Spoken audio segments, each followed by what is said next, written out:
미 우주군 사령관은 중국이 특수제작한 최신형 위성의 로봇 8을 이용 미국이나 서방 국가들이 우주에 쏘아 올린 위성을 무력화시키거나 훔쳐갈 수 있다고 경고합니다. 이럴 경우 미군의 최첨단 무기와 장비들이 오작동을 일으켜서 정상적인 작전과 임무 수행이 불가능해질 수도 있다고 미 상원 청문회에서 증언했습니다.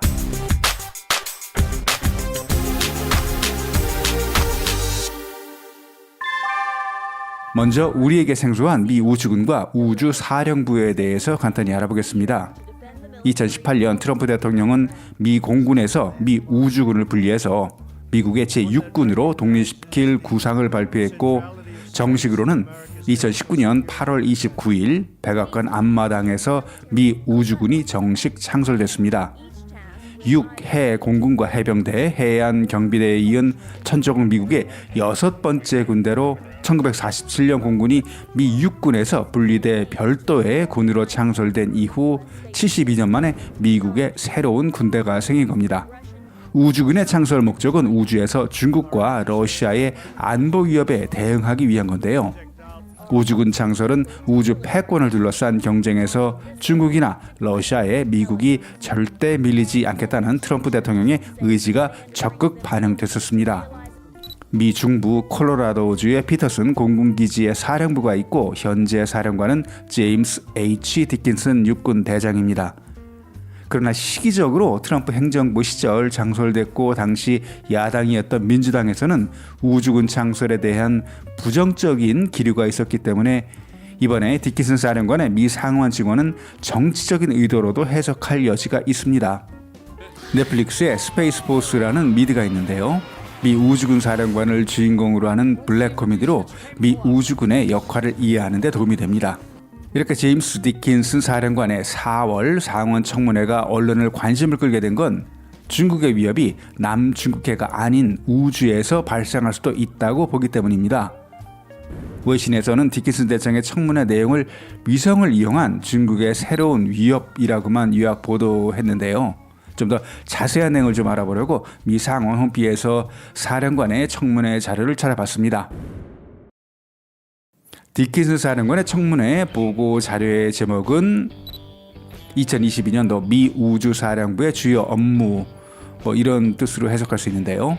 총 18페이지로 중국, 러시아, 이란, 북한의 우주와 사이버 공격에 대해 분석하고 있는데 특히 여기서 중국의 위협, 중국과 러시아가 연합해서 미국에 대응한다는 내용들이 눈길을 끌었습니다.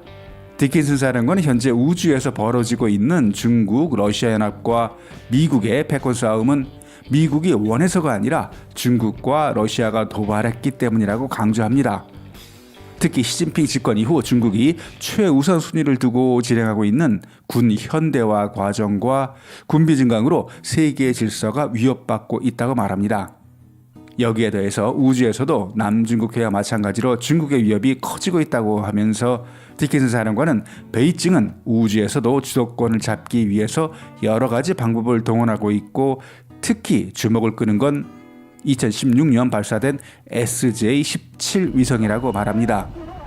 사령관은 이 위성에 특이하게 생긴 로봇 암이 장착되어 있다고 강조합니다.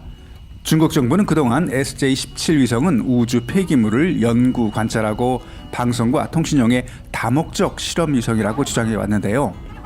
반면 서방의 주요 연구소나 워싱턴의 싱크탱크들에서는 실험 위성이라고 보기에는 어려운 비정상적인 움직임을 보여왔다고 주장해 왔습니다. 디킨슨 사령관은 SJ-17 위성에 장착된 로봇 암으로 다른 위성을 낚아 궤도에서 이탈시킬 수도 있고 납치하거나 작동 불능 상태로 만들 수도 있다고 증언했습니다. 사령관의 말이 현실화된다면 SF 영화에서나 봤던 일이 실제로 우주에서 벌어질 수도 있다는 말인데요. 사실 미국은 수십 년 전부터 우주 왕복선이나 우주 정거장에서 로봇 암을 운영해봤던 경험이 있기 때문에 유사시 로봇 암을 이용하면 적국의 위성을 무력화시킬 수도 있다고 본 게 아닌가 싶습니다.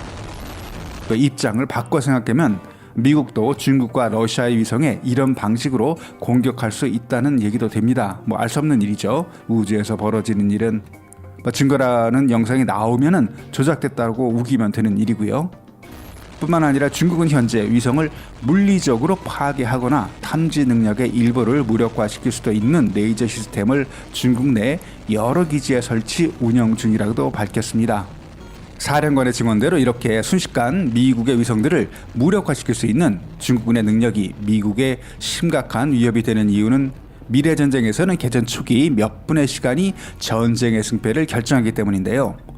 가정이지만 개전 초기 미군의 통신 장비, 특히 GPS 위성들이 공격을 받아서 피해를 입게 될 경우에는 GPS가 제공하는 위치와 이동 방향, 시간의 정보가 필요한 미 핵동력 항공모함이나 F-22와 같은 5세대 전투기, 그리고 탱크나 미사일 등 미군의 첨단 무기들은 정상적인 작전이 불가능할 정도로 큰 영향을 받게 됩니다.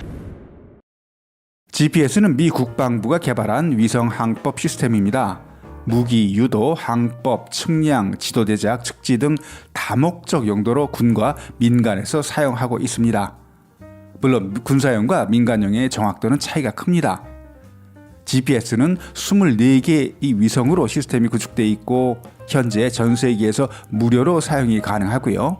반면 중국판 GPS인 베이더우 위성 항법 시스템은 총 35개 이상의 위성으로 시스템이 구축되어 있고 GPS보다 최근에 개발된 시스템이라 밀리미터 수준의 정확도로 미국의 GPS보다 10배 이상의 성능을 낸다고 합니다. 이렇게 중국의 베이더우 위성 항법 시스템을 채용하는 국가들과 시스템이 늘어나면서 주도권을 베이더우에 뺏기지도 모른다는 목소리도 나오고 있습니다. 중국에서는 현재 스마트폰이나 자동차, 선박 등에서 사용하는 위성 항법 서비스를 GPS가 아니고 베이더우를 채용하고 있는 비율이 급격히 높아지고 있습니다. 아마 언젠가는 우리나라에 수입되는 중국 제품들에 GPS가 아닌 베이더우 시스템이 장착될 수도 있다는 말이 됩니다. 문제는 여기서부터 시작됩니다. 미국의 GPS는 지상으로 신호를 보내기만 하는 단방향 서비스지만 베이더우는 메시지를 송순실할 수 있는 양방향 통신 기능을 갖추고 있습니다.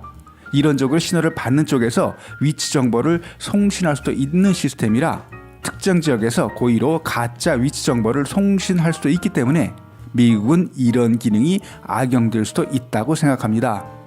예를 들어 런던으로 가려고 했던 비행기를 모스크바로 유도할 수도 있고 중요 인물이 탑승한 자동차를 전혀 다른 곳으로 안내한다든지 얼마든지 가능한 시나리오가 됩니다. 디킨슨 사령관은 중국은 현재 제밍 능력과 사이버 공격, 지상에 배치된 위성 요격용 미사일과 우주궤도에서 작동 중인 위성을 공격할 에너지 무기 등을 개발 중이라고 하면서 중국의 이런 움직임들은 미군에 심각한 위협이 되고 있으며 이란과 북한에서도 GPS를 무력화시키려는 전자전 능력을 강화하고 있다고 말했습니다. 사령관은 우주에서 중국의 위협이 빠른 속도로 커지고 있으면서 현재 중국은 지구 궤도에 200여 개의 위성을 운영하고 있지만 2030년에는 2배인 400여 개의 위성을 운영할 것으로 예측한다고 증언했습니다. 그리고 2015년에 이미 중국군은 이런 목적을 달성하기 위해서 사이버 우주 전자전 기능을 결합한 전략 지원군을 창설했다고 제임스 H. 디킨슨 미 우주사령관은 밝혔습니다. 오늘 영상은 여기까지입니다. 여러분들의 좋은 의견 댓글로 부탁드립니다. 구독과 좋아요는 영상을 만들 때 큰 도움이 됩니다. 다음 영상에서 뵙겠습니다.